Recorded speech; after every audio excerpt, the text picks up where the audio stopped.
Punjabi radio USA ਦੇ ਨਾਲ ਤੇ ਮੈਂ ਹਾਂ ਪ੍ਰਵੀਨ ਸ਼ਰਮਾ ਲੈ ਕੇ ਹਾਜ਼ਰ ਹਾਂ ਪ੍ਰੋਗਰਾਮ ਖਬਰ ਤੇ ਨਜ਼ਰ।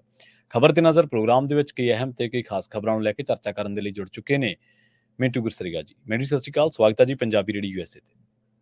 ਜੀ ਸ਼ੁਕਰੀਆ ਸਾਰਿਆਂ ਨੂੰ, ਸਤਿ ਸ੍ਰੀ ਅਕਾਲ ਜੀ। ਸਤਿ ਸ਼੍ਰੀ ਅਕਾਲ ਜੀ। ਪ੍ਰੋਗਰਾਮ ਦੇ ਵਿੱਚ ਅੱਗੇ ਵਧਣ ਤੋਂ ਪਹਿਲਾਂ ਧੰਨਵਾਦ ਕਰਦੇ ਚੱਲੀਏ ਸਪਾਂਸਰਸ ਦਾ, ਜਿਹੜੇ ਜ਼ਰੀਆ ਬਣਦੇ ਨੇ ਇਹਨਾਂ ਪ੍ਰੋਗਰਾਮਾਂ ਨੂੰ ਤੁਹਾਡੇ ਤੱਕ ਪਹੁੰਚਾਉਣ ਦੇ ਲਈ। ਖਾਲਸਾ ਇੰਸ਼ੋਰੈਂਸ ਏਜੰਸੀ ਵਾਲੇ, ਜਿਨ੍ਹਾਂ ਤੋਂ ਤੁਸੀਂ ਹਰ ਤਰੀਕੇ ਦੀ ਇੰਸ਼ੋਰੈਂਸ ਲੈ ਸਕਦੇ ਹੋ। ਇੰਸ਼ੋਰੈਂਸ ਬਾਰੇ ਪਤਾ ਕਰਨ ਲਈ ਇਹਨਾਂ ਦਾ ਨੰਬਰ ਹੈ 468-272-2500।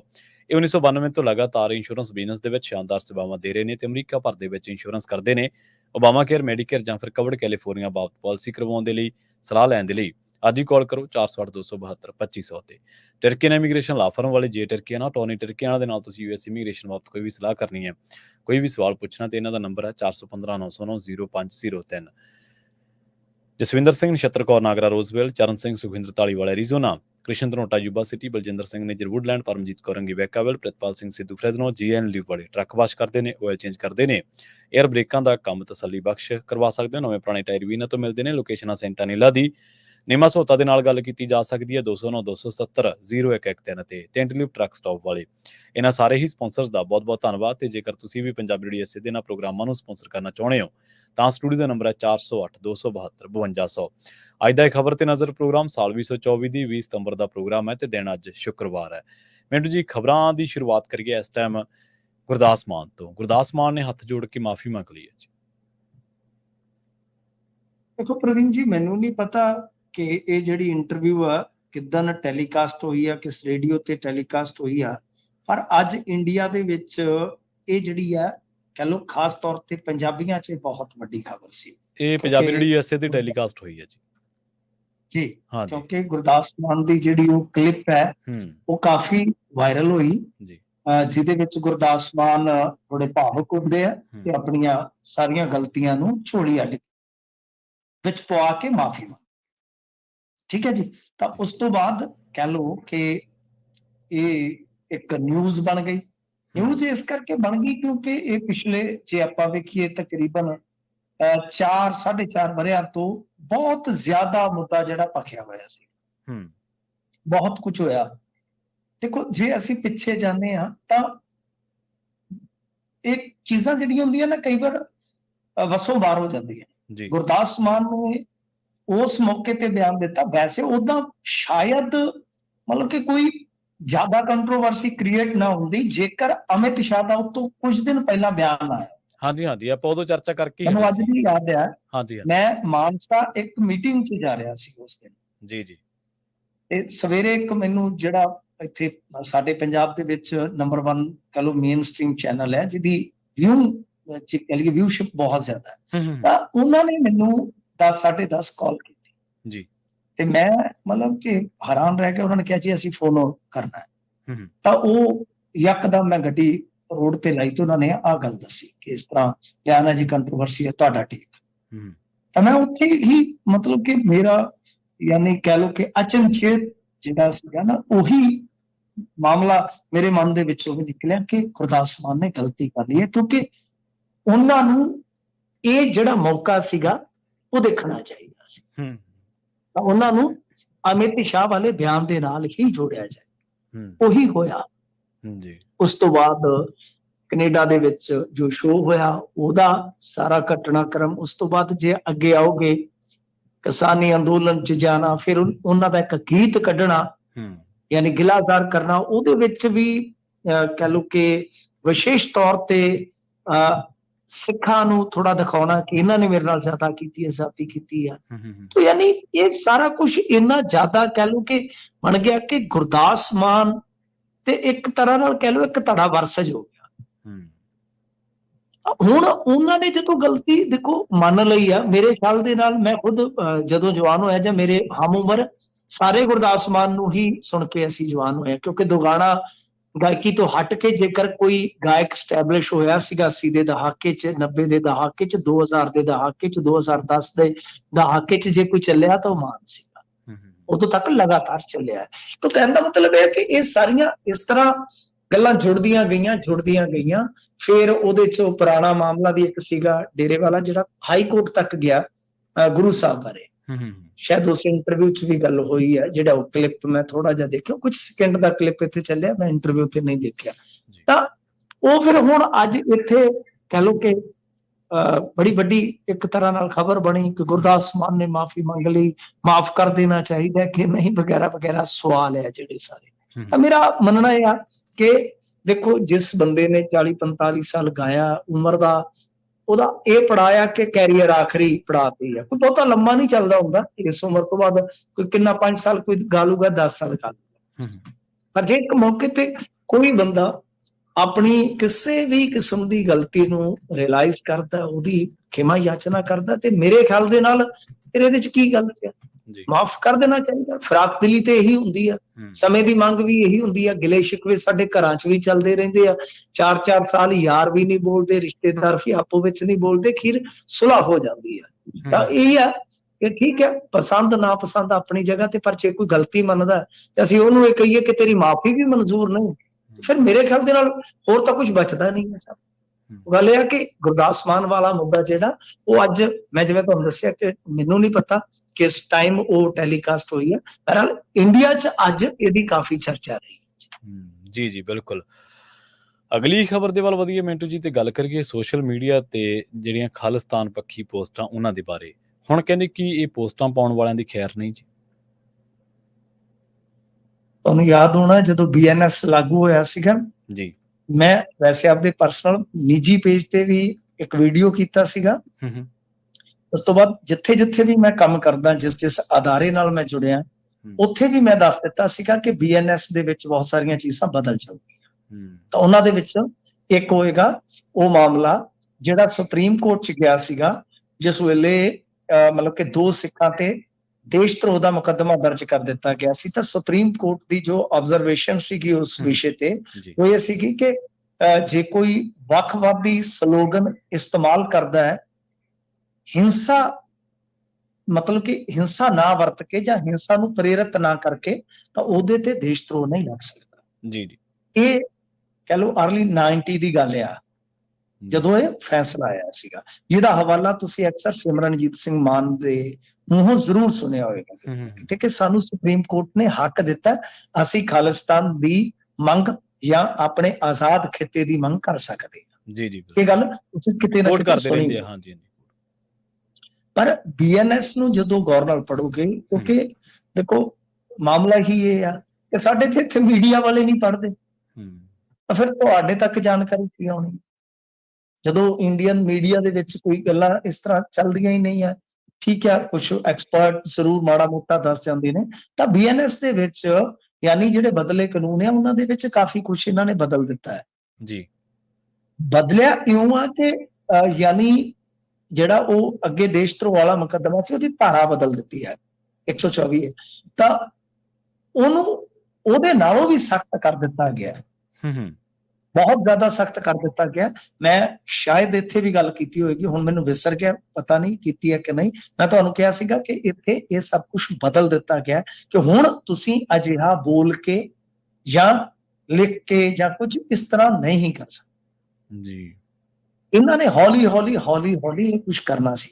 ਤੁਹਾਨੂੰ ਮਿਸਾਲ ਦੇ ਦਿੰਦਾ ਮੈਂ। ਹਾਂਜੀ, ਟਿੰਮਾ ਸਾਹਿਬ ਹੈਗੇ ਨੇ ਇੱਧਰ ਦੇ ਗੰਗਾ ਨਗਰ ਦੇ, ਮੈਂ ਨਿੱਜੀ ਤੌਰ ਤੇ ਜਾਣਦਾ ਉਹਨਾਂ ਨੂੰ, ਤੇਜਿੰਦਰਪਾਲ ਸਿੰਘ ਟਿੰਮਾ। ਬਹੁਤ ਮਤਲਬ ਕਿ ਕਹਿ ਲਓ ਕਿ ਧੱਕੜ ਸੁਭਾਅ ਦੇ ਨੇ ਇੱਥੇ, ਜਿਹਦੀ ਆਪਣੀ ਰਾਜਸਥਾਨ ਦੇ ਲਾਗੇ ਪੰਜਾਬੀ ਬੈਲਟ ਹੈ ਨਾ, ਇਹਦੇ ਵਿੱਚ ਉਹ ਬੜੇ ਨੋਨ ਬੰਦੇ ਆ, ਜੀ, ਜਾਣੇ ਜਾਂਦੇ। ਉਹਨਾਂ ਦੇ ਖਿਲਾਫ ਮੁਕੱਦਮਾ ਦਰਜ ਹੋ ਗਿਆ ਸੀਗਾ ਸਿਰਫ ਤੇ ਸਿਰਫ ਇਹੋ ਕਹਿਣ ਤੇ ਕਿ ਅੰਮ੍ਰਿਤਪਾਲ ਸਿੰਘ ਨੂੰ ਹੁਣ ਖੁੱਲੇ ਰੂਪ ਚ ਸਹੁੰ ਇਸ ਕਰਕੇ ਨਹੀਂ ਚੁਕਾਈ ਗਈ ਕਿਉਂਕਿ ਉਹਨਾਂ ਨੇ ਖਾਲਿਸਤਾਨ ਦੀ ਗੱਲ ਕਰਨੀ ਸੀ। ਆਪਾਂ ਖਬਰ ਵੀ ਕੀਤੀ ਸੀ, ਨਾਮ ਯਾਦ ਹੈ ਨਾ ਤੁਹਾਨੂੰ? ਹਾਂਜੀ ਹਾਂਜੀ। ਤਾਂ ਫਿਰ ਉਸ ਦਿਨ ਵੀ ਆਪਾਂ ਇਹ ਗੱਲ ਕੀਤੀ ਹੋਏਗੀ। ਤਾਂ ਇਹ ਮਾਮਲਾ ਜਿਹੜਾ ਹੈ ਨਾ, ਇਹ ਇੱਕ ਮਿਸਾਲ ਹੈ ਕਿਉਂਕਿ ਅੱਜ ਹੀ ਟੀਮਾਂ ਦੇ ਵਾਰੰਟ ਕੱਢ ਦਿੱਤੇ ਗਏ ਨੇ। ਉਹ ਗੱਲ ਇਹ ਆ ਕਿ ਹੁਣ ਇੱਥੇ NIA ਜਿਹੜੀ ਆ ਉਹ ਸੁੰਘਦੀ ਫਿਰਦੀ ਹੈ ਨਾ ਚੀਜ਼ਾਂ। ਅੱਜ 3 ਥਾਈਂ ਰੇਡ ਵੱਜੀ ਆ। ਇੱਕ ਕੋਈ ਟਰੱਕ ਡਰਾਈਵਰ ਆ, ਉਹ ਮਤਲਬ ਕਿ ਪ੍ਰੋ ਖਾਲਿਸਤਾਨੀ ਹੈ। ਉਹਦਾ ਕੋਈ ਕੰਟੈਂਟ ਮਤਲਬ ਕਿ ਇਹਨਾਂ ਨੇ ਲਿਆਂਦਾ ਆਪਦੇ ਰਡਾਰ ਤੇ। ਉਸ ਤੋਂ ਬਾਅਦ ਉਹਦੇ ਘਰ ਵੀ ਜਿਹੜਾ ਇੱਕ ਟਰੱਕ ਡਰਾਈਵਰ ਹੈ, ਯਾਨੀ ਤੁਸੀਂ ਸੋਚ ਕੇ ਦੇਖੋ ਕਿ ਕਿਸ ਤਰ੍ਹਾਂ ਛਾਪੇਮਾਰੀ ਅੰਨ੍ਹੇਵਾਹ ਕੀਤੀ ਜਾ ਰਹੀ ਆ ਕਿ ਸ਼ਾਇਦ ਬਿਲਾਸਪੁਰ ਹੈ ਜੇ ਮੈਂ ਨਹੀਂ ਭੁੱਲਦਾ, ਤੇ ਸੋਸ਼ਲ ਮੀਡੀਆ ਤੇ ਲਿਖਣ ਕਰਕੇ, ਕਿਉਂਕਿ ਖਾਲਿਸਤਾਨੀ ਵਿਚਾਰਧਾਰਾ ਹੋਏਗੀ ਉਸਦੀ। ਜੀ ਜੀ, ਦੇਖੋ ਵਿਚਾਰਧਾਰਾ ਕਿਸੇ ਦੀ ਵੀ ਹੋ ਸਕਦੀ ਹੈ ਨਾ, ਕੋਈ ਵੀ ਆਈਡੀਓਲੋਜੀ ਹੋ ਸਕਦੀ ਹੈ। ਮੈਂ ਤੁਹਾਨੂੰ ਮਜਬੂਰ ਨਹੀਂ ਕਰ ਸਕਦਾ ਤੇ ਤੁਸੀਂ ਆਪਣੀ ਆਈਡੀਓਲੋਜੀ ਮੇਰੇ ਤੇ ਨਹੀਂ ਥੋਪ ਸਕਦੇ। ਬਿਲਕੁਲ ਸਹੀ।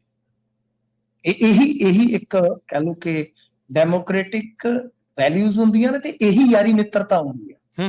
ਮੇਰਾ ਬਹੁਤ ਸਰਕਲ ਵੱਡਾ, ਪਰ ਵੱਖ-ਵੱਖ ਆਈਡੀਓਲੋਜੀ ਸਾਡੇ ਟਕਰਾਅ ਹੁੰਦੇ ਨੇ ਜਦੋਂ ਵੀ ਕਿਤੇ ਮਹਿਫਲ ਚ ਬਹਿੰਦੇ ਆ, ਪਰ ਇਹ ਨਹੀਂ ਹੈ ਕਿ ਕੋਈ ਇੱਕ ਦੂਜੇ ਤੇ ਥੋਪੇ ਕਿ ਹਾਂ ਯਾਰੀ ਤਾਂ ਆ ਕਿ ਤੂੰ ਇੱਧਰ ਆ।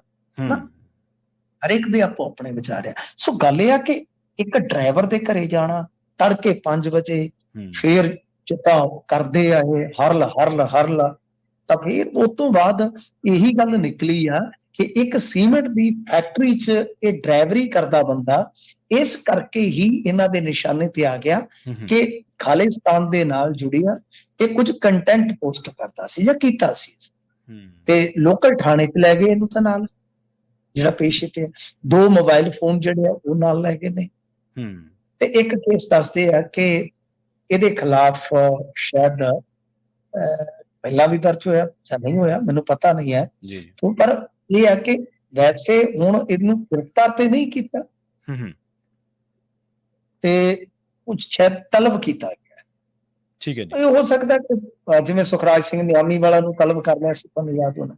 ਬਾਅਦ ਦੇ ਵਿੱਚ ਨਿਆਮੀ ਵਾਲਾ ਨੇ ਕਿਹਾ ਕਿ ਉਹਨੇ ਨੇ ਮੈਨੂੰ ਮੈਸੇਜ ਕਰਕੇ ਕਿਹਾ ਕਿ ਕੋਈ ਗੱਲ ਨਹੀਂ ਜੀ, ਸਾਨੂੰ ਜਦੋਂ ਜ਼ਰੂਰਤ ਹੋਈ ਬਾਅਦ ਚ ਬੁਲਾ ਲਾਂਗੇ। ਹੋ ਸਕਦਾ ਉਹ ਵੀ ਖਬਰ ਕੀਤੀ ਸੀ। ਕਹਿਣ ਦਾ ਮਤਲਬ ਪ੍ਰਵੀਨ ਜੀ ਇਹੋ ਆ ਨਾ ਕਿ ਹੋ ਸਕਦਾ ਉਹਨੂੰ ਦਾਬਾ ਮਾਰ ਕੇ ਗਏ ਹੋਣ ਕਿ ਹੁਣ ਤੂੰ ਖਾਲਿਸਤਾਨੀ ਕੰਟੈਂਟ ਜਾਂ ਇਸ ਤਰ੍ਹਾਂ ਦੇ ਨਾਰੇ ਇਤਿਹਾਦਕ ਨਹੀਂ ਲਿਖ ਸਕਦਾ, ਨਹੀਂ ਤਾਂ ਅਸੀਂ ਤੇਰੇ ਤੇ ਗਾਂ ਤੋਂ ਮੁਕੱਦਮਾ ਪਾ ਦਿਆਂਗੇ। ਆਹੀ ਹੋ ਸਕਦਾ।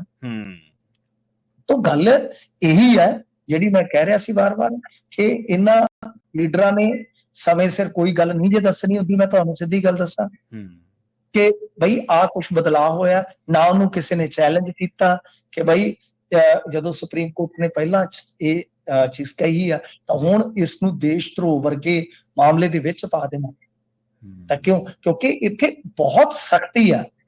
ਉਹ ਮੇਰੇ ਕੋਲ ਕੱਟ ਆਊਟ ਵੀ ਪਏ ਹੋਣੇ ਆ, ਮੈਂ ਤੁਹਾਨੂੰ ਕਿਸੇ ਦਿਨ ਕਹਿ ਲਓ ਕਿ ਸਮੇਤ ਵਿਆਖਿਆ ਸਮਝਾ ਦੂੰਗਾ ਕਿ ਕੀ ਕੁਝ ਇਹਨਾਂ ਨੇ ਬਦਲ ਦਿੱਤਾ ਹੈ। ਸੋ ਆਹੀ ਮਾਮਲਾ ਮੈਂ ਵਾਰ-ਵਾਰ ਫਿਰ ਇੱਕ ਵਾਰੀ ਮੇਰੀ ਜ਼ਿੰਮੇਵਾਰੀ ਮਤਲਬ ਕਿ ਬਣਦੀ ਸੀ ਕਿ ਮੈਂ ਤੁਹਾਨੂੰ ਅਪਡੇਟ ਕਰ ਦੇਣਾ ਜੀ ਕਿ ਅਸਲ ਦੇ ਵਿੱਚ ਕਾਫੀ ਕੁਝ ਬਦਲ ਗਿਆ ਹੈ, ਤਾਂ ਇੱਥੇ ਰਹਿੰਦੇ ਬੰਦਿਆਂ ਵਾਸਤੇ ਤੇ ਬਹੁਤ ਔਖਾ ਕਰਨਗੇ। ਪਰ ਮਿੰਟੂ ਜੀ, ਇੱਕ ਦਿਨ ਆਪਾਂ ਜਦੋਂ ਪ੍ਰੋਗਰਾਮ ਦੇ ਵਿੱਚ ਚਰਚਾ ਕਰ ਰਹੇ ਸੀਗੇ ਕਾਨੂੰਨ ਬਦਲੀਆਂ ਦੇ ਬਾਰੇ, ਜਿਹੜੇ ਨਵੇਂ ਕਾਨੂੰਨ ਬਣਾਏ ਨੇ, ਐਕਟ ਬਣਾਏ ਨੇ, ਤੁਸੀਂ ਉਹਨਾਂ ਮਾਮਲਿਆਂ 'ਚ ਵੀ ਦੱਸਿਆ ਸੀਗਾ ਵੀ ਕਿਸੇ ਨੇ ਉਹਦੇ ਤੇ ਕੰਨ ਹੀ ਨਹੀਂ ਧਰਿਆ ਵੀ ਇਹ ਕੀ ਬਦਲਾਅ ਹੈ ਤੇ ਕਿਸ ਤਰੀਕੇ ਮੈਂ ਤਾਂ ਕਹਿਣਾ ਚਾਹੁੰਦਾ ਪ੍ਰਵੀਨ ਜੀ, ਇਹ ਕੰਮ ਹੁੰਦਾ ਜਾਂ ਤਾਂ ਨੇਤਾਵਾਂ ਦਾ, ਲੀਡਰਾਂ ਦੀ ਪਹਿਲ ਕਦਮੀ ਕਰਦੇ, ਜਿਹੜੇ ਕੌਮ ਦੇ ਲੀਡਰ ਹੁੰਦੇ ਆ ਉਹਨਾਂ ਦਾ ਕੰਮ ਹੁੰਦਾ, ਜਾਂ ਹੁੰਦਾ ਮੀਡੀਆ ਦਾ। ਇਹ ਤੇ ਪੜ੍ਹਦੇ ਹੀ ਨਹੀਂ, ਨਾ ਤੇ ਪੜ੍ਹਦੇ ਨੇ। ਮੈਂ ਮੇਰੇ ਆਪਦੇ ਪੇਜ ਤੇ ਹੁਣ ਤੁਸੀਂ ਜਾ ਕੇ ਵੀਡੀਓ ਗੈਲਰੀ 'ਚ ਜਾ ਕੇ ਦੇਖੋ ਤੇ ਵੀਡੀਓ ਪਈ ਹੋਏਗੀ ਬਕਾਇਦਾ। ਮੈਂ ਮਤਲਬ ਕਿ ਲੋਕਾਂ ਨੂੰ ਦਿਖਾਇਆ ਕਿ ਆ ਦੇਖੋ ਕੀ ਲਿਖਿਆ ਪਿਆ। ਬਿਲਕੁਲ ਸਹੀ ਹੈ। ਤੇ ਮੈਂ ਅੱਛਾ, ਇਸ ਤੋਂ ਅਗਲਾ ਨੰਬਰ ਲੱਗੇਗਾ ਕਿਸਾਨ ਆਗੂਆਂ ਦਾ, ਮੇਰੀ ਗੱਲ ਨੋਟ ਕਰ ਲਿਓ, ਕਾਮਰੇਡਾਂ ਦਾ।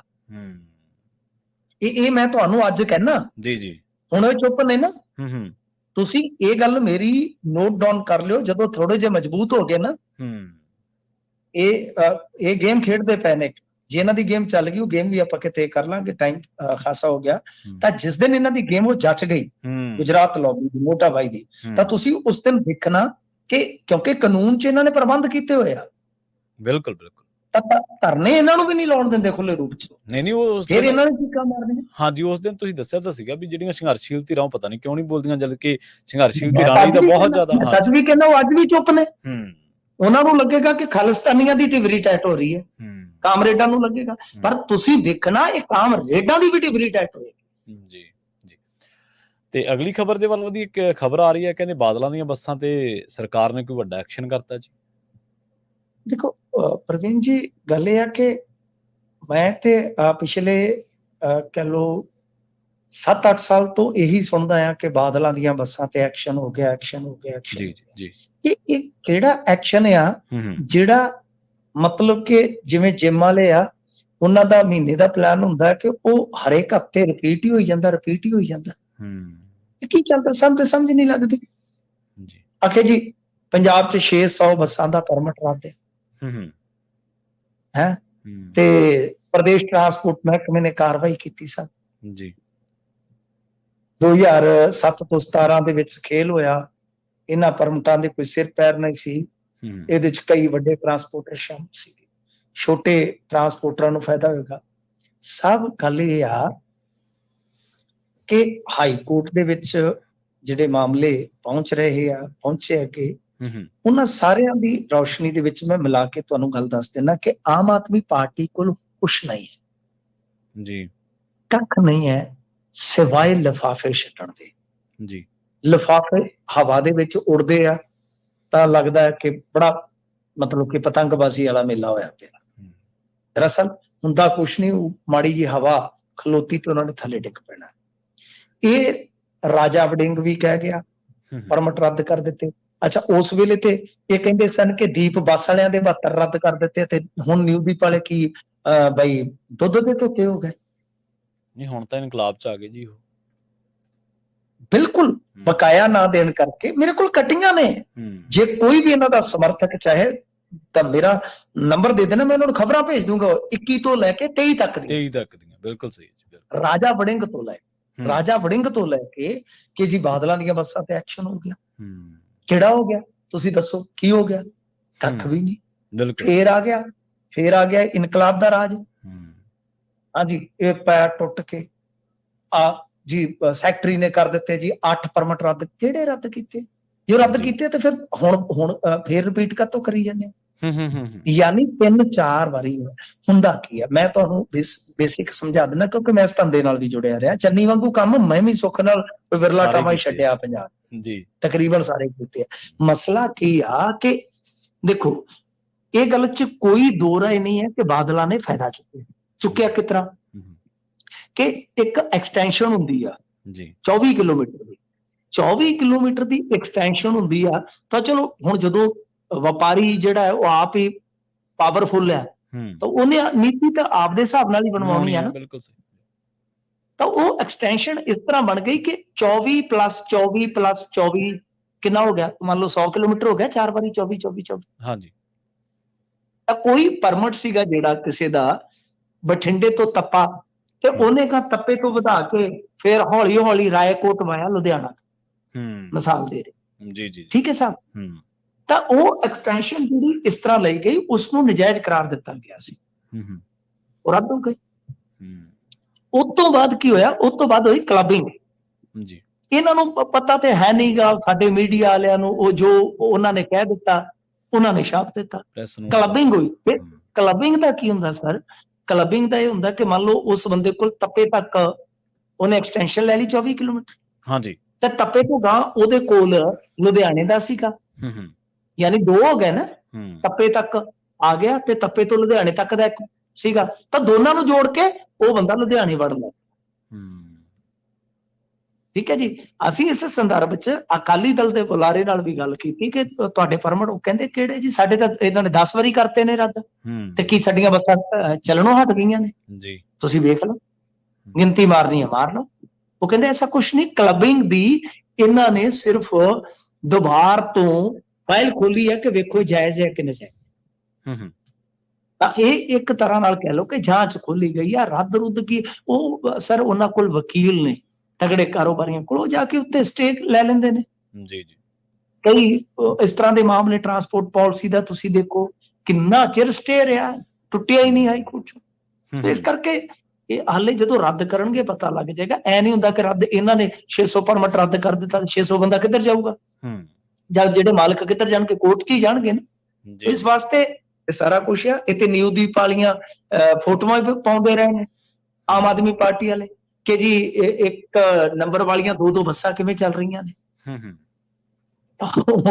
ਹੁਣ ਕੀ ਜਾਇਜ਼? ਸੋ ਫਾਇਦੇ ਲੈ ਨੇ, ਪਰ ਗੱਲ ਇਹ ਆ ਕਿ ਇਹ 4-5 ਮੌਕਿਆਂ ਤੇ ਅੱਗੇ ਵੀ ਇਸ ਤਰ੍ਹਾਂ ਦੇ ਦਾਅਵੇ ਕੀਤੇ ਗਏ ਕਿ ਪਰਮਿਟ ਰੱਦ ਹੋਇਆ। ਫਿਰ ਇੰਨੇ ਕਿੰਨੇ ਕੁ ਪਰਮਿਟ ਆ ਕਿ ਜਿਹੜੇ 5 ਸਾਲ ਹੋ ਗਏ ਰੱਦ ਹੀ ਹੋਈ ਜਾਂਦੇ ਤੇ ਹੱਦ ਹੋ ਗਈ ਹੈ ਰੱਦ ਵਾਲੀ ਜੀ। ਬਿਲਕੁਲ। ਤੇ ਅਗਲੀ ਖਬਰ ਦੇ ਵੱਲੋਂ ਦੀ ਗੱਲ ਕਰੀਏ ਗੁਰਿੰਦਰਪਾਲ ਸਿੰਘ ਦੀ, ਇਹਨਾਂ ਵੱਲੋਂ ਵੀ ਐਨਐਸਏ ਨੂੰ ਚੁਣੌਤੀ ਦਿੱਤੀ ਗਈ ਹੈ ਜੀ। ਦੇਖੋ, ਐਨਐਸਏ ਨੂੰ ਚੁਣੌਤੀ ਪ੍ਰਵੀਨ ਜੀ ਹਰੇਕ ਬੰਦਾ ਦੇ ਸਕਦਾ ਹੈ ਜੀ। ਜਦੋਂ ਕਿਸੇ ਤੇ ਮੁਕੱਦਮਾ ਪੈ ਗਿਆ ਤਾਂ ਉਹ ਕੋਰਟ 'ਚ ਹੀ ਜਾਏਗਾ ਨਾ, ਉਹਦੇ ਕੋਲ ਹੋਰ ਕੋਈ ਆਪਸ਼ਨ ਨਹੀਂ। ਜੱਗੀ ਜੌਹਲ ਵੀ ਕੋਰਟ 'ਚ ਗਿਆ, ਕੋਰਟ ਨੇ ਨਹੀਂ ਜ਼ਮਾਨਤ ਮਨਜ਼ੂਰ ਕੀਤੀ। ਹਾਂ, ਇੰਨਾ ਜ਼ਰੂਰ ਹੋ ਗਿਆ ਨਾ ਕਿ ਕਿਹਾ ਗਿਆ ਕਿ ਹਾਈ ਕੋਰਟ ਵੱਲੋਂ ਕਿ ਘੱਟੋ ਘੱਟ ਬਈ ਬੰਦੇ ਦਾ ਸਪੀਡੀ ਟ੍ਰਾਇਲ ਜੀ, ਤੁਸੀਂ ਤੇ ਟ੍ਰਾਇਲ ਬੜਾ ਸਖਤ ਕਰ ਰਹੇ, ਤਾਂ ਮਤਲਬ ਕਿ ਅੱਛਾ ਠੀਕ ਹੈ, ਜ਼ਮਾਨਤ ਰਿਜੈਕਟ ਹੋ ਗਈ, ਪਰ ਇੱਕ ਰਾਹਤ ਮਿਲਦੀ ਹੈ ਨਾ ਕਿ ਆਰਡਰ ਹੋ ਗਿਆ, ਜੇ ਉਹ ਸਪੀਡੀ ਟ੍ਰਾਇਲ ਨਹੀਂ ਕਰਨਗੇ ਤਾਂ ਅਦਾਲਤ ਕੋਲ ਫਿਰ ਜਾ ਸਕਦਾ ਅਗਲਾ। ਤਾਂ ਜਦੋਂ ਕੋਈ ਵੀ ਬੰਦਾ ਜੁਡੀਸ਼ੀਅਲ ਹੋ ਗਿਆ ਸਰ, ਉਹ ਕੋਰਟ ਕੋਲ ਹੀ ਜਾਏ।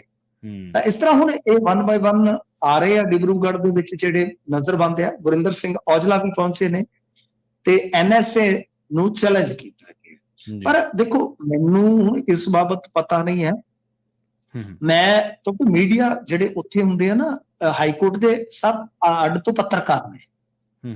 ਹਰੇਕ ਅਦਾਰੇ, ਤਗੜੇ ਅਦਾਰੇ ਦਾ ਇੱਕ ਨਾਮਾ ਨਗਾਰ ਉੱਥੇ ਹੁੰਦਾ ਜਿਹੜਾ ਕੱਲਾ ਹਾਈ ਕੋਰਟ ਕਵਰ ਕਰਦਾ।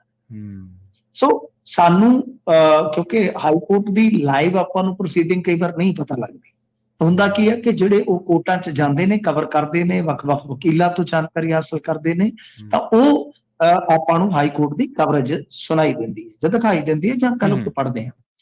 ਤਾਂ ਇਹਦੇ ਵਿੱਚ ਦਾਅਵਾ ਕੀਤਾ ਗਿਆ DB ਵੱਲੋਂ ਕਿ ਪੰਜਾਬ ਸਰਕਾਰ ਨੂੰ ਨੋਟਿਸ ਭੇਜ ਦਿੱਤਾ ਗਿਆ, ਨਾਲ ਕੇਂਦਰ ਨੂੰ ਵੀ ਨੋਟਿਸ ਭੇਜ ਦਿੱਤਾ ਗਿਆ ਕਿ ਆ ਕੇ ਜਵਾਬ ਦਾਖਲ ਕਰੋ। ਯਾਨੀ ਲਗਭਗ ਇੱਕੋ ਵੇਲੇ ਇਹ ਜਿਹੜੇ NSA ਨੂੰ ਚੈਲੰਜ ਹੋਇਆ, ਲਗਭਗ ਇੱਕੋ ਵੇਲੇ ਹੀ ਜਵਾਬ ਆਇਆ। ਠੀਕ ਹੈ ਜੀ। ਇਹਦੇ ਵਿੱਚ ਸਭ ਤੋਂ ਮਹੱਤਵਪੂਰਨ ਜਿਹੜਾ ਜਵਾਬ ਹੋਏਗਾ ਨਾ, ਪੰਜਾਬ ਸਰਕਾਰ ਦਾ ਹੋਏਗਾ ਜਾਂ ਕੇਂਦਰ ਦਾ ਜਿਹੜਾ ਹੋਏਗਾ, ਉਹ ਪ੍ਰਵੀਨ ਜੀ ਇਹ ਹੋਏਗਾ, ਕਿਉਂਕਿ ਇਹਨਾਂ ਨੇ ਦਾਅਵਾ ਕੀਤਾ ਸੀਗਾ ਕਿ ਇਹਨਾਂ ਦੇ ਤਾਲੁਕਾਤ ਜੇਲ੍ਹ 'ਚ ਬੈਠਿਆਂ ਵੀ ਵੱਖਵਾਦੀਆਂ ਨਾਲ ਹੈ। ਤਾਂ ਸਾਬਤ ਕਿਵੇਂ ਹੋਏਗਾ? ਸਾਬਤ ਹੋਏਗਾ ਕਿ ਤੁਹਾਡੇ ਕੋਲ ਇੰਟੈਲੀਜੈਂਸ ਦੀ ਕੋਈ ਖੁਫੀਆ ਰਿਪੋਰਟ ਹੈ ਜਾਂ ਤੁਹਾਡੇ ਕੋਲ ਕੋਈ ਐਸਾ ਯੰਤਰ ਹੈ ਜਿਹਦੇ ਵਿੱਚ ਉਹਨਾਂ ਦੀ ਕੋਈ ਗੱਲਬਾਤ ਰਿਕਾਰਡ ਹੈ, ਤਾਂ ਉਹ ਮੋਬਾਈਲ ਰਿਕਵਰੀ ਤੁਹਾਨੂੰ ਯਾਦ ਹੋਏਗਾ। ਸੋ ਇਸ ਤਰ੍ਹਾਂ ਉਹ ਸਾਰਾ ਸਮਾਨ ਜਿਹੜਾ ਫਿਰ ਰਿਕਾਰਡ ਤੇ ਆ ਜਾਏਗਾ ਸਮੇਤ ਫਾਈਲ। ਤਾਂ ਇਸੇ ਤਰ੍ਹਾਂ ਇਹ ਲਗਭਗ ਕਹਿ ਲਓ ਕਿ ਸਾਰਿਆਂ ਦਾ ਮਾਮਲਾ ਬਰੋਬਰ ਜੇ ਹੀ ਸੁਣਿਆ ਜਾਊਗਾ, ਬਰੋਬਰ ਜੇ ਹੀ ਆ ਜਾਣਾ ਆ, ਤਾਂ ਉਸ ਤੋਂ ਬਾਅਦ ਫੈਸਲਾ ਫਿਰ ਲੱਗੇਗਾ ਕਿ ਕੀ ਹੁੰਦਾ। ਪਰ ਇਹਦੇ 'ਚ ਅੱਜ ਦਾਅਵਾ ਕੀਤਾ ਗਿਆ ਮੀਡੀਆ ਰਿਪੋਰਟਾਂ ਵੱਲੋਂ ਕਿ ਗੁਰਿੰਦਰਪਾਲ ਸਿੰਘ ਨੇ ਜਾ ਕੇ ਦਾਅਵਾ ਕੀਤਾ ਕਿ ਵਾਰਸ ਪੰਜਾਬ ਦੀ ਜਿਹੜੀ ਜਥੇਬੰਦੀ ਆ ਉਹਦੇ ਨਾਲ ਮੇਰਾ ਕੋਈ ਲੈਣਾ ਦੇਣਾ। ਠੀਕ ਹੈ, ਮੇਰਾ ਕੋਈ ਲੈਣਾ ਦੇਣਾ ਨਹੀਂ ਹੈ।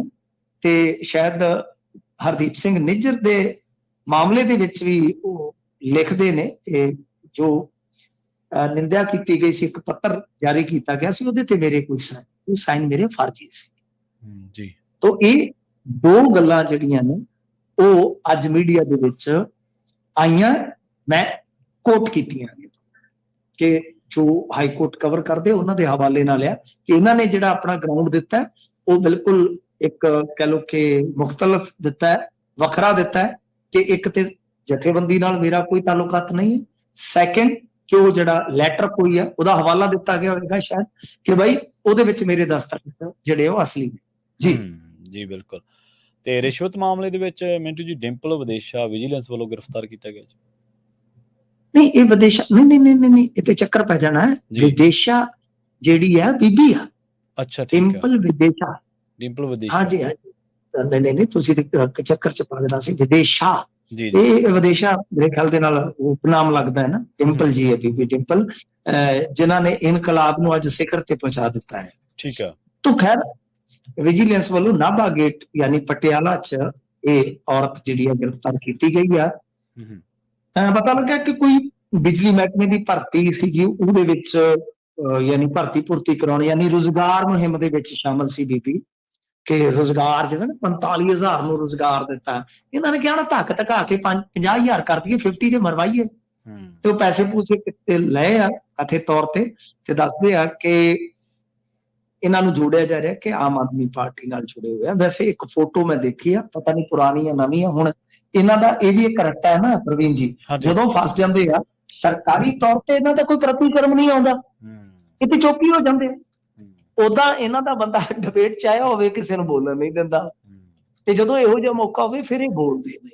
ਖੈਰ ਜੋੜਿਆ ਜਾ ਰਿਹਾ, ਕੋਈ ਅਧਿਕਾਰਤ ਆਮ ਆਦਮੀ ਪਾਰਟੀ ਵੱਲੋਂ ਹੁਣ ਤੱਕ ਟਿੱਪਣੀ ਨਹੀਂ ਆਈ। ਪਰ ਤੁਸੀਂ ਵੇਖ ਲਓ ਕਿ ਇੱਥੇ ਬੀਬੀਆਂ ਵੀ ਵੱਟ ਕੱਢੀ ਜਾਂਦੀਆਂ ਨੇ ਇਨਕਲਾਬ ਦੇ ਰਾਜ ਦੇ ਵਿੱਚ, ਕਿ ਅੱਗੇ ਬੀਬੇ ਨਹੀਂ ਸੀ ਮਾਣ, ਤਾਂ ਬਹੁਤ ਮੰਦਾ ਹਾਲ ਆ। ਮੈਂ ਹੁਣ ਕੱਲ ਆਪਾਂ ਖਬਰ ਕੀਤੀ ਸੀ ਨਾ ਟਾਰੀ ਵਾਲੀ, ਹਾਂਜੀ ਹਾਂਜੀ ਉਹ ਬੰਦੇ ਦਾ ਮੈਂ ਲਾਈਵ ਸੁਣ ਰਿਹਾ ਸੀਗਾ, ਪ੍ਰਵੀਨ ਜੀ, ਉਹ ਮਣ ਗਾਲਾਂ ਕੱਢਣ ਡਿਆ ਭਾਰੀਆਂ। ਉਹ ਅੱਛਾ ਲਾਈਵ ਜਸਵਿੰਦਰ ਸਿੰਘ ਵਪਾਰ ਮੰਡਲ ਦਾ ਜਿਹੜਾ ਇਹਨਾਂ ਦਾ ਪ੍ਰਧਾਨ ਆ, ਗਾਲਾਂ ਉਹਨੇ ਇੱਥੋਂ ਤੱਕ ਆਖਿਆ, ਉਹਨੇ ਆਖਿਆ ਮੈਂ ਆਪ ਦਾ ਟੱਬਰ ਚੌਂਕ ਚ ਲਿਜਾ ਕੇ ਮਾਰ ਕੇ ਮਰ ਜਾਗਾ, ਤੇ ਜਿਹੜੀ ਮੇਰੀ ਜਾਇਦਾਦ ਆ ਉਹ ਮਾਨ ਆਪਦੇ ਬੱਚਿਆਂ ਦੇ ਨਾਮ ਕਰਾ। ਦੱਸੋ ਇੰਨੇ ਦੁਖੀ ਆ ਲੋਕ, ਇੰਨੇ ਇਹਨਾਂ ਦਾ ਆਪਣਾ ਲੀਡਰ ਆ ਜੀ, ਬਿਲਕੁਲ ਕੋਈ ਵਿਰੋਧੀ ਧਿਰ ਤਾਂ ਨਹੀਂ ਆਪਣੇ ਕੋਲ ਕਹਿ ਰਹੇ। ਤੋ ਇਹ ਹਾਲ ਹੈ। ਸਾਬਕਾ ਐਮਐਲਏ ਨੂੰ ਧਮਕੀ ਆ, ਮਤਲਬ ਕਿ ਪੁੱਛੋ ਹੀ ਮਤ। ਰਿਸ਼ਵਤ ਵਾਲਾ ਤਾਂ ਇਹ ਐਵੇਂ ਟਕਮੰਜ ਜਿਹਾ ਕੀਤਾ ਸੀਗਾ, ਰਿਸ਼ਵਤ ਵਾਲਾ ਤੇ ਹੁਣ ਜਿਵੇਂ ਆਪਾਂ ਕਹਿੰਦੇ ਹੁੰਦੇ ਆ ਤਾਗੀ ਟੁੱਟ ਗਿਆ। ਆਰਗੇਨਾਈਜ਼ਡ ਤਰੀਕੇ ਤੋਂ ਲੈ ਕੇ ਜੋ ਇਸ ਤਰ੍ਹਾਂ ਕਹਿ ਲੋ ਕਿ ਖੁੱਲਮ ਖੁੱਲਾ ਚੱਲਦਾ ਹੈ, ਇਹ ਤੇ ਹਾਲੇ ਕੁਝ ਵੀ ਨਹੀਂ ਹੈ। ਤਾਂ ਬਹੁਤ ਵੱਡੇ ਪੱਧਰ ਤੇ ਕੰਮ ਚੱਲਦਾ ਪਿਆ ਜੀ। ਜੀ ਜੀ।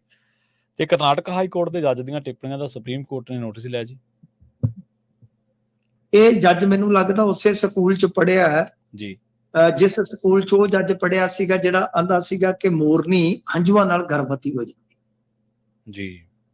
ਤੇ ਮੋਰਨੀ ਦਾ ਜਿਹੜਾ ਸੰਭੋਗ ਹੈ ਉਹ ਤੁਸੀਂ YouTube ਤੇ ਕੱਢ ਕੇ ਦੇਖੋਗੇ ਨਾ ਤੇ 36 ਵੀਡੀਓ ਮਿਲ ਜਾਏ। ਤਾਂ ਗੱਲ ਇਹ ਆ ਕਿ ਪਰ ਇੱਥੇ ਦਾ ਮੀਡੀਆ ਉਹਨੇ ਖਬਰ ਹੀ ਇਹ ਚਲਾਤੀ ਸੀਗੀ।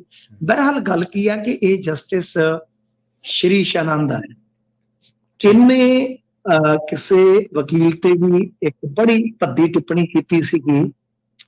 ਮਤਲਬ ਕਿ ਇੱਕ ਵੀਡੀਓ 'ਚ ਇਹ ਨਜ਼ਰ ਆਉਂਦੇ ਕਿ ਪੱਛਮੀ ਬੰਗਲੌਰ ਦਾ ਇੱਕ ਇਲਾਕਾ ਜਿਹੜਾ ਉਹ ਤੇ ਪਾਕਿਸਤਾਨ ਬਣਿਆ ਪਿਆ, ਹਿਸਾਬ ਲਾ ਲਓ, ਕਿਉਂਕਿ ਉੱਥੇ ਮੁਸਲਮਾਨ ਰਹਿੰਦੇ ਸੀ। ਮੈਂ ਤਾਂ ਹੀ ਕਿਹਾ ਨਾ ਇਹ ਇੱਕੋ ਸਕੂਲ ਦੇ ਪੜ੍ਹੇ, ਉਹ ਵੀ RSS ਪੱਖੀ ਸੀ ਜੱਜ। ਤਾਂ ਦੂਜੇ ਵੀਡੀਓ 'ਚ ਇੱਕ ਵਕੀਲ, ਜਿਹੜੀ ਬੀਬੀ ਵਕੀਲ, ਉਹਨੂੰ ਫਟਕਾਰ ਲਾ ਰਿਹਾ ਸੀ, ਕਹਿੰਦਾ ਕਿ ਦੂਜੇ ਪੱਖ ਬਾਰੇ ਤੁਹਾਨੂੰ ਬੜੀ ਜਾਣਕਾਰੀ, ਹੋ ਸਕਦਾ ਅਗਲੀ ਵਾਰ ਤੁਸੀਂ ਉਹਦੇ ਅੰਡਰ ਗਾਰਮੈਂਟ ਦਾ ਰੰਗ ਵੀ ਦੱਸ ਦਿਓ। ਉਹ ਅੱਛਾ, ਇਹ ਤੇ ਜੱਜ ਬੜਾ ਹੀ ਪੱਟ। ਹੁਣ ਮੈਂ ਤੇ ਕਹਿੰਦਾ ਕਿ ਬੜਾ ਇਹ ਤੇ ਭੱਦਿਆ ਕਿਸਮ ਦਾ ਬੰਦਾ ਹੈ, ਘਟੀਆ ਸੋਚ ਦਾ ਮਾਲਕ, ਬਹੁਤ ਘਟੀਆ। ਤਾਂ ਹਾਈ ਕੋਰਟ ਜੱਜ ਦੀਆਂ ਜਿਹੜੀਆਂ ਇਹ ਵਿਵਾਦਤ ਟਿੱਪਣੀਆਂ ਸੀ, ਸੁਪਰੀਮ ਕੋਰਟ ਨੇ ਨੋਟਿਸ ਲੈ ਲਿਆ। ਉਹਨਾਂ ਨੇ ਕਿਹਾ ਕਿ ਜਿਹੜੀ ਲਾਈਵ ਸਟ੍ਰੀਮਿੰਗ ਹੋਈ ਆ ਉਹਨੂੰ ਰੋਕ ਦੇਵੋ, ਰੋਕੋ, ਤੇ ਇਹ ਦੇਖਦੇ ਆ ਕਿ ਇਹਦਾ ਕਰਨਾ ਬਹੁਤ ਗਲਤ ਗੱਲ ਹੈ। ਤੁਸੀਂ ਇੰਡੀਆ ਦੇ ਕਿਸੇ ਇਲਾਕੇ ਨੂੰ ਇਸ ਕਰਕੇ ਕਿਸੇ ਖਾਸ ਘੱਟ ਗਿਣਤੀ, ਜਿੱਥੇ ਉਹ ਬਹੁ ਗਿਣਤੀ ਚ ਹੋ ਸਕਦੀ ਹੈ, ਤੁਸੀਂ ਉਹਨੂੰ ਪਾਕਿਸਤਾਨ ਕਹੋ, ਹੱਦ ਹੈ। ਯਾਨੀ ਦਾ ਮਤਲਬ ਹੈ ਕਿ ਇਹਨਾਂ ਦੇ ਪੱਖ ਦਾ, ਤੇ ਜਿਹੜਾ ਬੰਦਾ ਇਹਨਾਂ ਦੇ ਪੱਖ ਦਾ ਹੈ, ਜੇ ਉੱਥੇ ਕੋਈ ਮੌਬ ਲਿੰਚਿੰਗ ਕਰਕੇ ਆ ਜਾਏਗਾ ਪ੍ਰਵੀਨ ਜੀ, ਤੇ ਉਹਨੂੰ ਕਿਹੜੀ ਸਜ਼ਾ ਸੁਣਾਏਗਾ ਇਹ ਦੱਸੋ? ਕੀ ਉਹਨੂੰ ਫੈਲਾ ਦੇਗਾ? ਜੀ ਬਿਲਕੁਲ। ਇਹਨੇ ਤੇ ਇਹ ਹੋ ਸਕਦਾ ਕਿ ਉਹਨੂੰ ਸਿਰ ਪਲੋਸ ਕੇ ਕਵੇ ਕਿ ਤੂੰ ਤੇ ਸੂਰਮਗਤੀ ਵਾਲਾ ਕੰਮ ਕੀਤਾ। ਇਸ ਕਰਕੇ ਇਹੀ ਦੁਖਾਂਤ ਹੈ ਕਿ ਪ੍ਰਵੀਨ ਜੀ ਇਹੋ ਜਿਹਾ ਨਫ਼ਰਤ ਦਾ ਦੌਰ ਚੱਲਿਆ ਕਿ ਇਹੋ ਜਿਹੇ ਮੁਤਸਵੀ ਲੋਕ ਜਿਹੜੇ ਆ ਉਹ ਬਹੁਤ ਜਿਹੜੇ ਮਰਿਆਦਾ ਵਾਲੇ, ਜਿਹੜੇ ਕਿ ਕਹਿ ਲਓ ਕਿ ਬੜੇ ਸ਼ਾਨਦਾਰ ਰੁਤਬੇ ਹੁੰਦੇ ਸੀ, ਉਹਨਾਂ ਤੇ ਕਾਬਜ਼ ਹੋ ਗਏ ਨੇ। ਜਿਨ੍ਹਾਂ ਦਾ ਕੰਮ ਹੀ ਮਿੰਟੂ ਜੀ ਨਿਆਂ ਦੇਣਾ, ਤੇ ਉਹ ਆਪ ਹੀ ਅਨਿਆਂ ਕਰ ਰਹੇ, ਉਹਨਾਂ ਦੀ ਬੁੱਧੀ ਅਨਿਆਂ ਕਰਨ ਵਾਲੀ ਹੈ, ਤੇ ਕੀ ਸਮਾਜ ਨੂੰ ਬੁੱਧੀ ਭ੍ਰਿਸ਼ਟ ਹੋ ਗਈ, ਤੇ ਕੀ ਸਮਾਜ ਨੂੰ ਨਿਆਂ ਦੇ ਦੇਣਗੇ, ਤੇ ਕਿਹੋ ਜਿਹੀ ਉਮੀਦ ਲੋਕ ਰੱਖਣ ਉਹਨਾਂ ਤੋਂ? ਨਿਆਂ ਨਹੀਂ ਦੇਣਾ ਹੁੰਦਾ ਜੱਜਾਂ ਨੇ, ਸੇਧ ਵੀ ਦੇਣੀ ਹੁੰਦੀ ਹੈ। ਬਿਲਕੁਲ, ਨਿਆਂ ਦੀ ਭਾਵਨਾ ਕਾਇਮ ਕਰਨੀ ਹੁੰਦੀ ਹੈ ਕਿ ਸਮਾਜ ਦੇ ਵਿੱਚ ਕੁਝ ਹੈ। ਬਿਲਕੁਲ, ਨਿਆਂ ਦਿਖਾਉਣਾ ਵੀ ਹੁੰਦਾ, ਨਿਆਂ ਕਰਨਾ ਵੀ ਹੁੰਦਾ। ਗੱਲ ਇਹ ਹੈ ਕਿ ਬਹੁਤ ਭੱਦੀ ਕਿਸਮ ਦੀ ਇਹ ਕਹਿ ਲਓ ਕਿ ਇਹਨਾਂ ਦੀ ਕਾਰਕਰਦਗੀ ਹੈ। ਜੀ ਮਿੰਟੂ ਜੀ, ਇਹਨਾਂ ਖਾਸ ਖਬਰਾਂ ਤੇ ਖਾਸ ਜਾਣਕਾਰੀਆਂ ਦੇ ਲਈ ਤੁਹਾਡਾ ਬਹੁਤ ਬਹੁਤ ਧੰਨਵਾਦ ਜੀ। ਧੰਨਵਾਦ ਜੀ। ਪ੍ਰੋਗਰਾਮ ਖਬਰ ਤੇ ਨਜ਼ਰ ਦੇ ਪਹਿਲੇ ਹਿੱਸੇ ਦੇ ਵਿੱਚ ਆਪਣੇ ਨਾਲ ਜੁੜੇ ਸਨ ਮਿੰਟੂ ਗੁਰਸਰੀਆ ਜੀ, ਜਿਨ੍ਹਾਂ ਦੇ ਨਾਲ ਆਪਾਂ ਕਈ ਅਹਿਮ ਖਬਰਾਂ ਨੂੰ ਲੈ ਕੇ ਚਰਚਾ ਕੀਤੀ ਹੈ। ਵੇਲਾ ਹੋ ਗਿਆ ਇੱਕ ਬ੍ਰੇਕ ਦੇ ਲਈ ਰੁਕਣ ਦਾ। ਖਬਰਾਂ ਹਾਲੇ ਹੋਰ ਵੀ ਨੇ ਜਿਨ੍ਹਾਂ ਨੂੰ ਲੈ ਕੇ ਆਪਾਂ ਚਰਚਾ ਕਰਾਂਗੇ। ਜੁੜੇ ਰਹੋ ਪੰਜਾਬੀ ਰੇਡੀਓ USA ਦੇ ਨਾਲ। ਜਲਦ ਵਾਪਸੀ ਇੱਕ ਸ਼ਾਰਟ ਬ੍ਰੇਕ ਤੋਂ ਬਾਅਦ।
ਤੁਸੀਂ ਪਹਿਲਾਂ ਵੀ ਪੰਜਾਬੀ ਡੀਐਸਏ ਦੇ ਉੱਤੇ ਇਸੇ ਮੰਚ ਦੇ ਉੱਤੇ ਖਬਰ ਸੁਣੀ ਹੋਣੀ ਹੈ ਕਿ ਡੀਏਪੀ ਘੁਟਾਲਾ।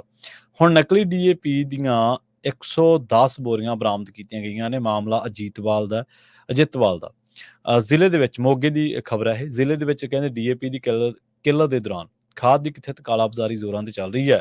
ਪਿੰਡ ਦੌਦਰ ਸ਼ਰਕੀ ਦੇ ਕਿਸਾਨ ਕੁਲਵੰਤ ਸਿੰਘ ਨੇ 110 ਬੋਰੀਆਂ ਡੀਏਪੀ ਖਾਦ 1350 ਰੁਪਏ ਪ੍ਰਤੀ ਬੋਰੀ ਦੇ ਹਿਸਾਬ ਦੇ ਨਾਲ ਮੰਗਵਾਈ ਸੀ। ਖਾਦ ਦੀ ਜਾਂਚ ਕਰਨ ਤੇ ਇਹ ਨਕਲੀ ਹੋਣ ਦਾ ਸ਼ੱਕ ਹੋਇਆ। ਉਹਨਾਂ ਤੁਰੰਤ ਭਾਰਤੀ ਕਿਸਾਨ ਯੂਨੀਅਨ ਏਕਤਾ ਉਗਰਾਹਾਂ ਦੇ ਬਲਾਕ ਪ੍ਰਧਾਨ ਜਗਸੀਰ ਸਿੰਘ ਨੂੰ ਜਾਣਕਾਰੀ ਦਿੱਤੀ। ਇਸ ਤੋਂ ਮਗਰੋਂ BKU ਉਗਰਾਹਾਂ ਦੀ ਇਕਾਈ ਜਿਹੜੀ ਹੈ ਉਹਨਾਂ ਨੇ ਇੱਥੇ ਮੋਗਾ ਜ਼ਿਲ੍ਹੇ ਦੇ ਜਿਹੜਾ ਖੇਤੀਬਾੜੀ ਮਹਿਕਮੇ ਦਾ ਜ਼ਿਲ੍ਹਾ ਅਫਸਰ ਹੈ ਉਹਦੇ ਨਾਲ ਸੰਪਰਕ ਕੀਤਾ। ਖੇਤੀਬਾੜੀ ਵਿਭਾਗ ਦੀ ਟੀਮ ਨੇ ਕਿਸਾਨ ਦੇ ਖੇਤ ਦੇ ਵਿੱਚ ਪਹੁੰਚ ਕੇ ਖਾਦ ਦੇ ਸੈਂਪਲ ਲਏ ਤੇ ਪੁਲਿਸ ਚੌਂਕੀ ਲੋਪੋ ਦੇ ਇੰਚਾਰਜ ਜਸਵੰਤ ਸਿੰਘ ਨੇ ਦੱਸਿਆ ਕਿ ਨਕਲੀ ਖਾਦ ਦੇ ਨਾਲ ਭਰੀਆਂ 2 ਗੱਡੀਆਂ ਜ਼ਬਤ ਕਰਕੇ ਪੁਲਿਸ ਨੇ 4 ਜਣਿਆਂ ਨੂੰ ਹਿਰਾਸਤ ਦੇ ਵਿੱਚ ਲੈ ਲਿਆ।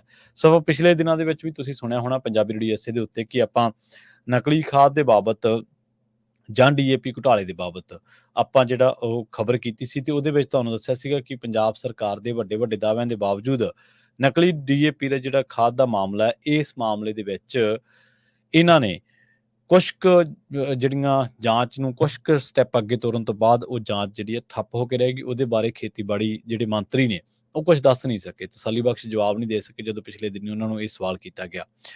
ਅਗਲੀ ਖਬਰ ਦੇ ਵੱਲ ਵਧਦੇ ਹਾਂ ਤੇ ਰੁਖ ਕਰਦੇ ਹਾਂ ਸੁਪਰੀਮ ਕੋਰਟ ਦਾ। ਸੁਪਰੀਮ ਕੋਰਟ ਨੇ ਨੈਸ਼ਨਲ ਗ੍ਰੀਨ ਟ੍ਰਿਬਿਊਨਲ ਦੇ ਉਹਨਾਂ ਹੁਕਮਾਂ ਤੇ ਰੋਕ ਲਾ ਦਿੱਤੀ ਹੈ ਜਿਸ ਦੇ ਵਿੱਚ ਪੰਜਾਬ ਸਰਕਾਰ ਨੂੰ ਵਾਤਾਵਰਨ ਹਰਜਾਨੇ ਵਜੋਂ 1000 ਕਰੋੜ ਰੁਪਏ ਤੋਂ ਵੱਧ ਦਾ ਭੁਗਤਾਨ ਕਰਨ ਦੇ ਲਈ ਕਿਹਾ ਗਿਆ ਸੀ।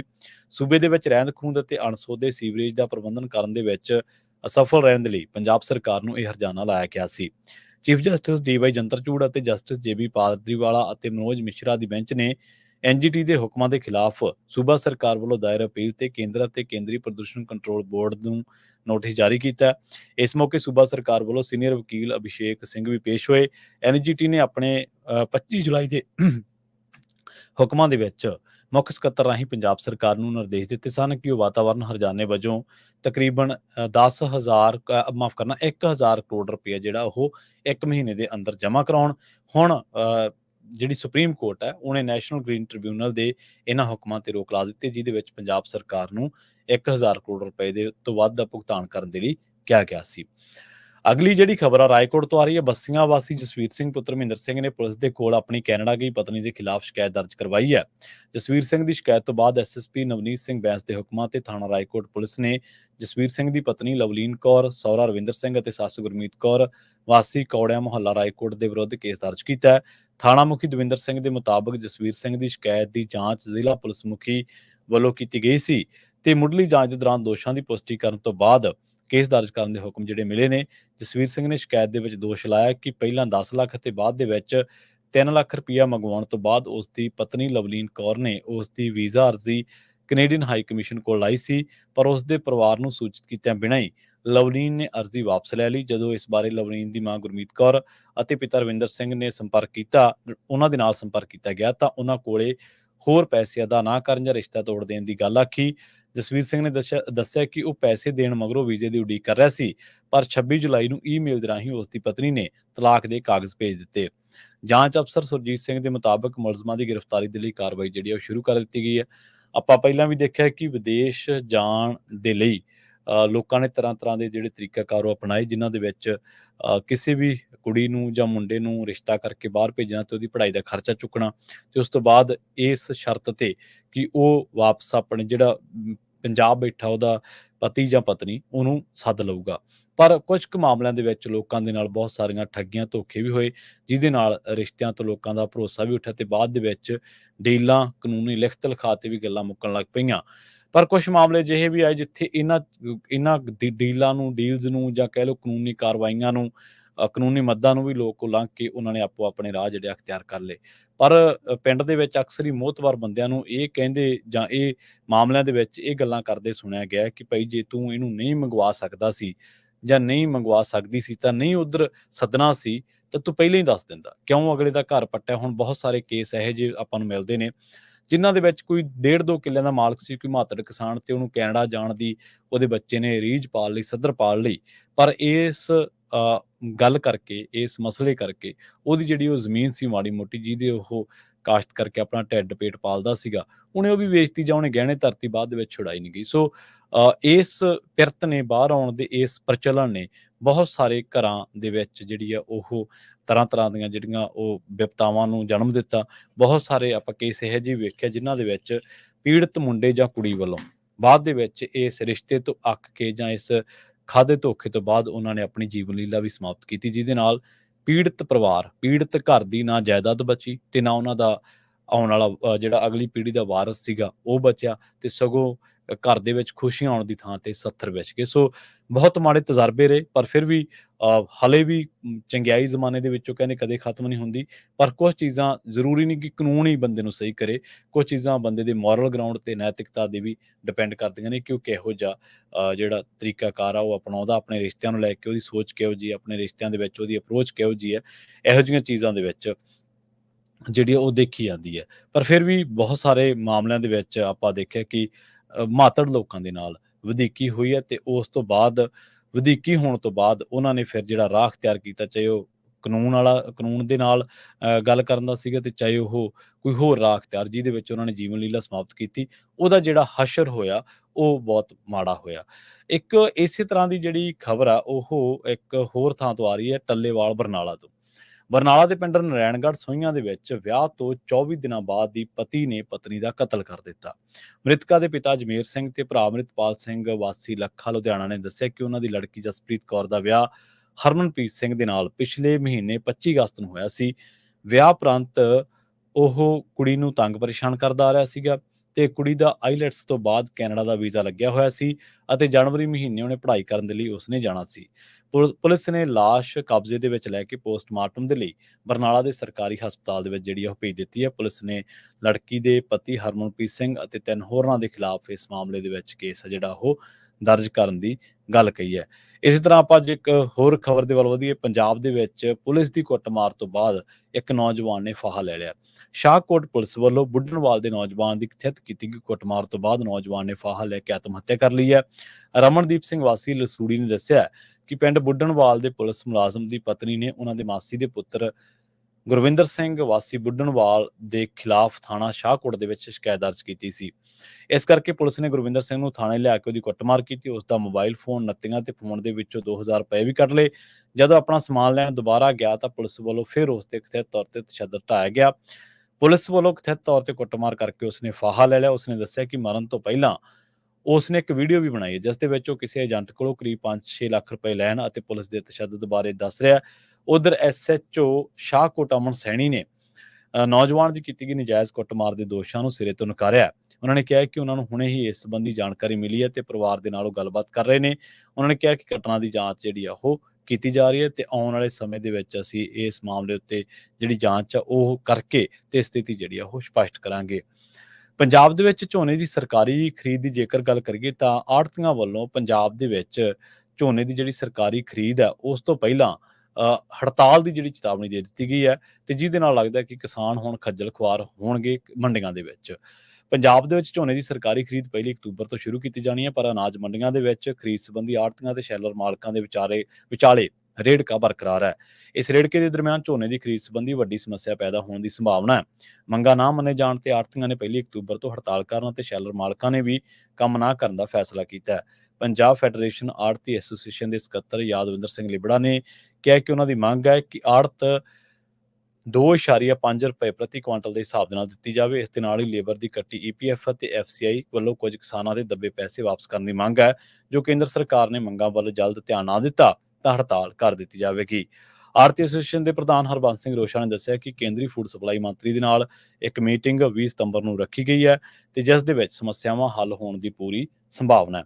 ਪ੍ਰੋਗਰਾਮ ਖਬਰ ਤੇ ਨਜ਼ਰ ਨੂੰ ਆਪਾਂ ਇੱਥੇ ਹੀ ਸਮਾਪਤ ਕਰਾਂਗੇ। ਪੰਜਾਬੀ ਰੇਡੀਓ ਐਸੇ ਦੀ ਅਗਲੀ ਪੇਸ਼ਕਸ਼ ਪ੍ਰੋਗਰਾਮ ਅਪਡੇਟ ਅਮਰੀਕਾ ਪ੍ਰੋਗਰਾਮ ਦੇ ਵਿੱਚ ਅਮਰੀਕਾ ਦੇ ਨਾਲ ਵਿਸ਼ਵ ਭਰ ਦੇ ਵਿੱਚ ਵਾਪਰੀਆਂ ਅਹਿਮ ਵੱਡੀਆਂ ਖਾਸ ਘਟਨਾਵਾਂ ਖਬਰਾਂ ਦੇ ਬਾਰੇ ਕਰਾਂਗੇ ਖਾਸ ਗੱਲਬਾਤ। ਜੁੜੇ ਰਹੋ ਪੰਜਾਬੀ ਰੇਡੀਓ ਐਸੇ ਦੇ ਨਾਲ। ਬਹੁਤ ਬਹੁਤ ਧੰਨਵਾਦ।